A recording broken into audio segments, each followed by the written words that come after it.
Spelled it wrong. I'll try it again. Hi. My name is Nika, Sage level. I'm called Sage.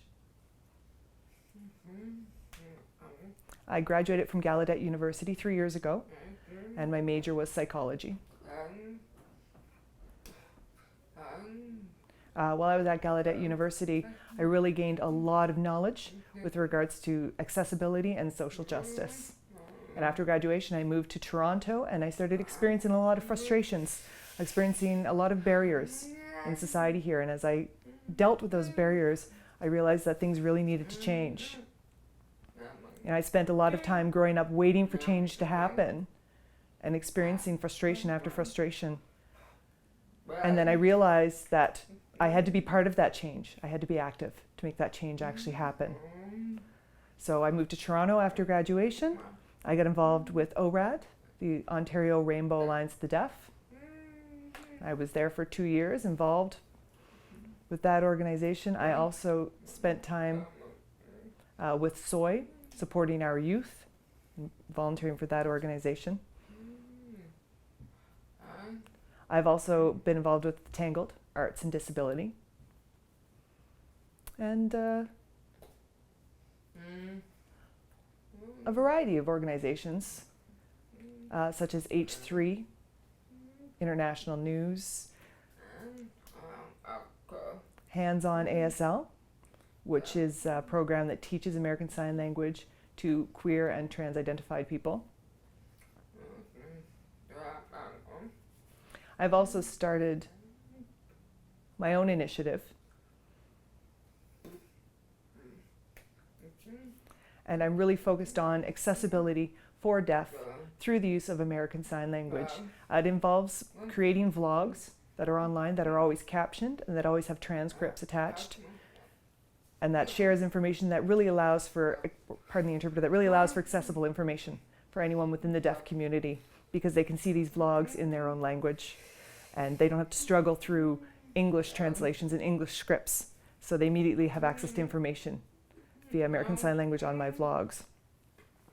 So I spend a lot of time working with English scripts, translating them to ASL, which is something I'm very good at doing.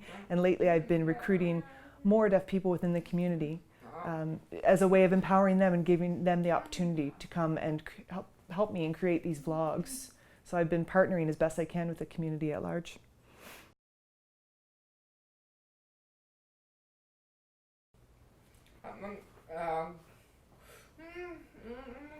Well, I'd want to approach it with asking about the value of the community and how much they value their community, because usually you're going to get a positive answer. And you know, most hearing people from a board or otherwise are going to answer yes, of course. And every community, when we're talking about them, have deaf people within them. So if you really value your community, from my perspective, there are deaf people in every community, so you also want to value deaf people because it's equivalent.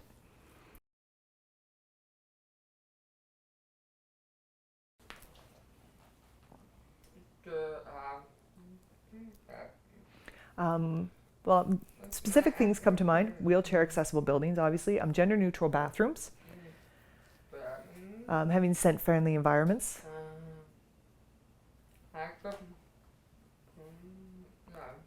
Asking people their preferred pronouns.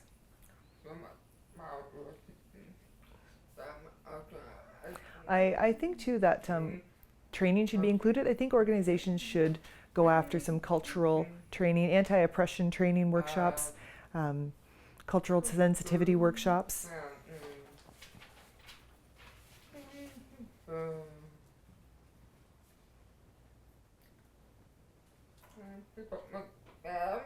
I feel like people, hearing people, or people with power, they really need to take a moment to check their privilege.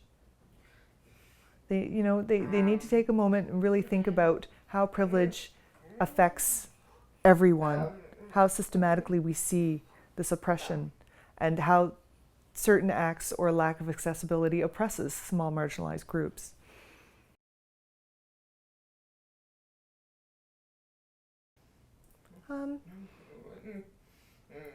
First thing I would do would be to suggest to the organization that they should set up a meeting and that they should bring in people who are deaf They should bring in someone from the blind community, a wheelchair user, perhaps people representing other communities, such as people who are very sensitive to smell, the autistic community, people of color, perhaps a trans man, a trans woman, as well as perhaps someone who represents the non-binary community. So really set up a meeting where you have a variety of people who identify in diverse ways and start asking questions. Because if you're starting from ground zero, you have to start with questions. You have to ask the right questions. It's the first thing you have to do, and you have to get responses from people who are speaking from lived experience. But in terms of when we talk about full accessibility and inclusion, I think the most important thing at a meeting such as that would be to ask, what are your accessibility needs? And they may get answers like, I need interpreters, or I need live captioning, or I need FM systems in the room so that the sound is higher, or accessible washrooms, large print materials.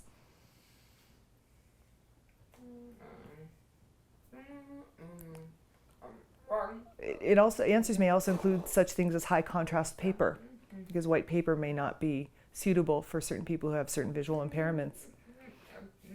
Wheelchair accessibility in terms of location and buildings, smells that are reduced in the environment. And that's just the beginning. It's the first thing I think of. And I think beyond that, there really needs to be focus on diverse identities, because everyone's experience is unique and different. There's no one person who can speak for everyone. And if you're able to have a meeting with that many different people there, I think that would be hugely beneficial to an organization that's just starting out.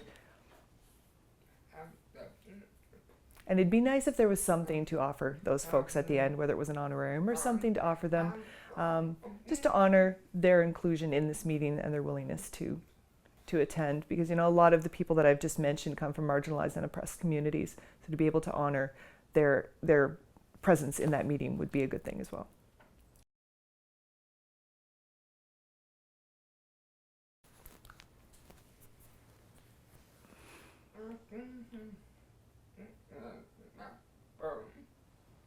Oh, as I said during my bio earlier, I've developed my own initiative, which I call Deaf Spectrum. And the initiative involves creating vlogs. And the idea of the vlog is that there's access for members of the deaf community, because information is being presented in American Sign Language, their first language. Growing up, my experience was always been English was the first thing you see, and you have to work through reading that. And it was never comfortable, but to be able to have a vlog where the information is immediately there, and the deaf person can forget the transcript and enjoy just watching a video that presents to them the information they want to know in their own language, makes a huge difference. So the idea came to me in terms of my initiative was that if we were able to set up something that allows for vlogs consistently, they will avoid miscommunications and misunderstandings, because when you have a long transcript all in English, there can be miscommunications and misunderstandings all the time, and it's really hard to read through that, and especially if you're looking for a specific piece of information within paragraph after paragraph of a language that's not your first. It can be really frustrating. So the idea of having a vlog makes the information immediately accessible and lessens any misunderstandings that could occur.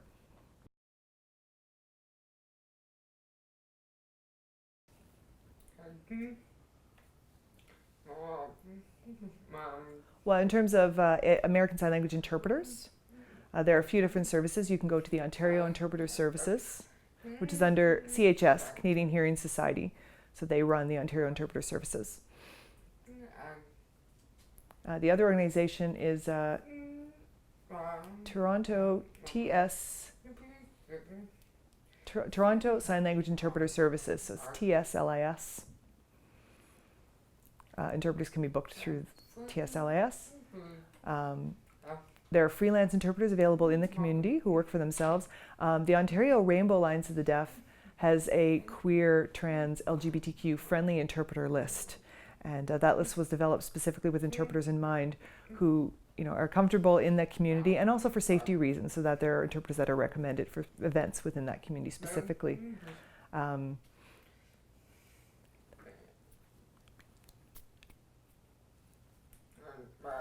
Some of the challenges in terms of looking for interpreters are, if you're looking for an interpreter of color, it can be difficult. Most interpreters that you'll come across tend to be white women. So depending on the event that's being run, that doesn't always match. Often, you're looking for an interpreter who can also be a part of that community, come from that community. So I always encourage that where possible. Vlogs, you can contact Deaf Spectrum, or Deaf Cloud is another service. Although in terms of Deaf Cloud, their business has been growing quite slowly. So in terms of them as a resource, they're still fairly new. The Ontario Association of the Deaf, the Toronto Association of the Deaf is another resource. So the interpreter was just clarifying. So Ontario Association of the Deaf, Toronto Association of the Deaf, as well as Robert Denny, email list.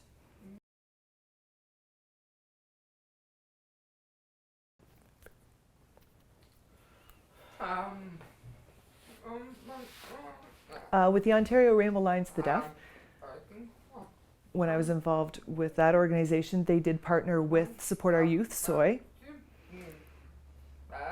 At that time, it wasn't so much about, there wasn't a lot of interpreters, but we had performances. They ran the FLAME program that had interpreter services.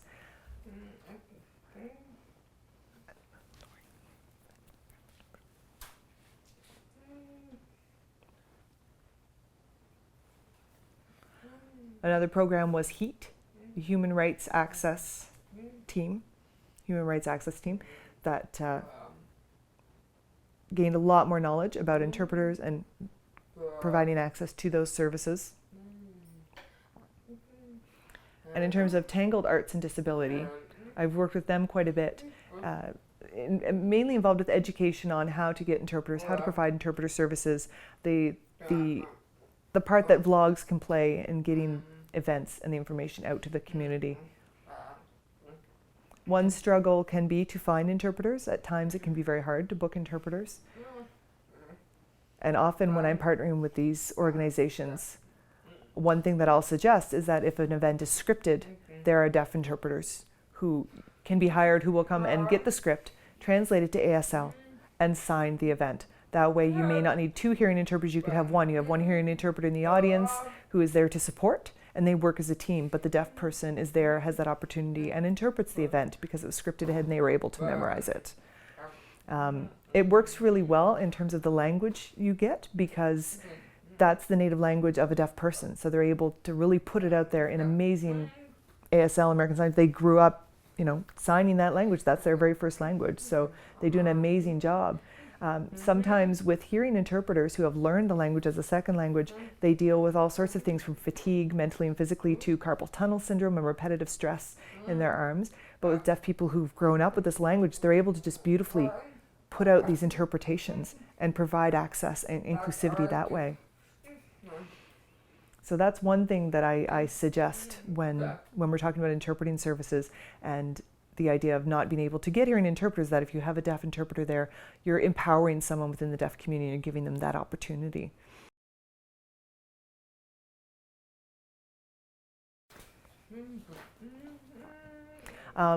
Interpreters can be expensive. The cost of interpreting can have quite a cost to it. And I know many nonprofit organizations always tend to have a little bit of money left. They may have some money on the side or some petty cash or what have you. If that's not possible, there are grants, Community One, the Ontario Arts Council.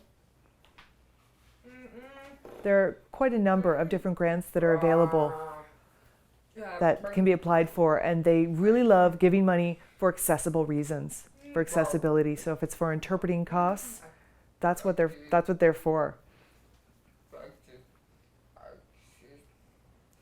Also in terms of sponsors, if you have sponsors or you're looking for sponsors, to be able to say we have accessibility costs.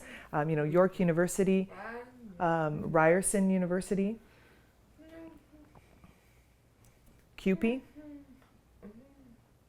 OPSU. There's so many different unions and different organizations that tend to really sponsor small nonprofit events and really support that accessible piece. You really have to do a lot of searching sometimes to find it, but Google is your best friend.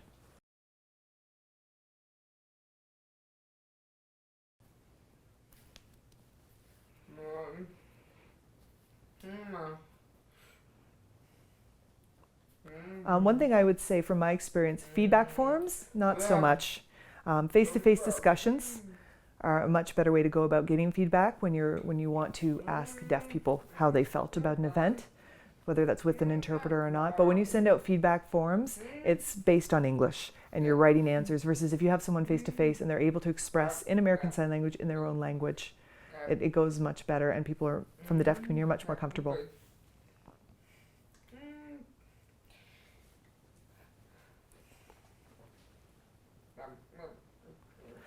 We recently had an international film festival here in Toronto, and at the end there was a survey sent out, and it was in English.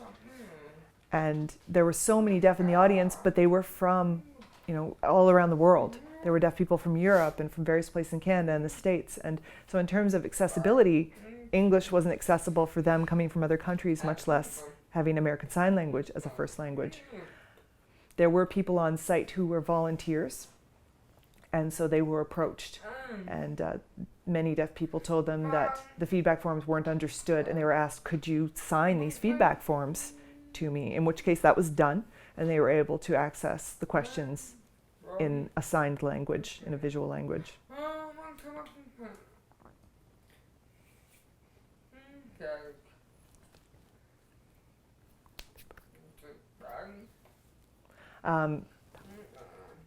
I actually approached the director and I had said, could I sign some feedback to you? I have some ideas.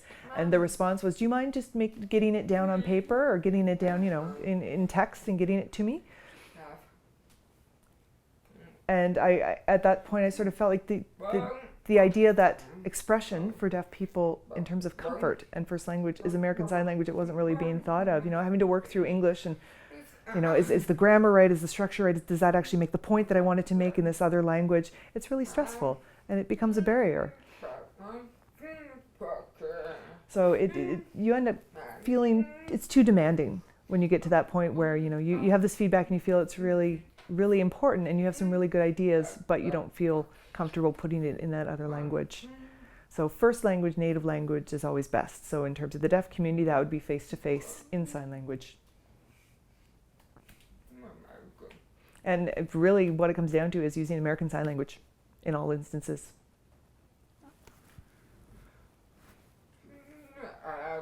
I think in terms of, if we're speaking from the perspective of the deaf community, they need to be asked directly.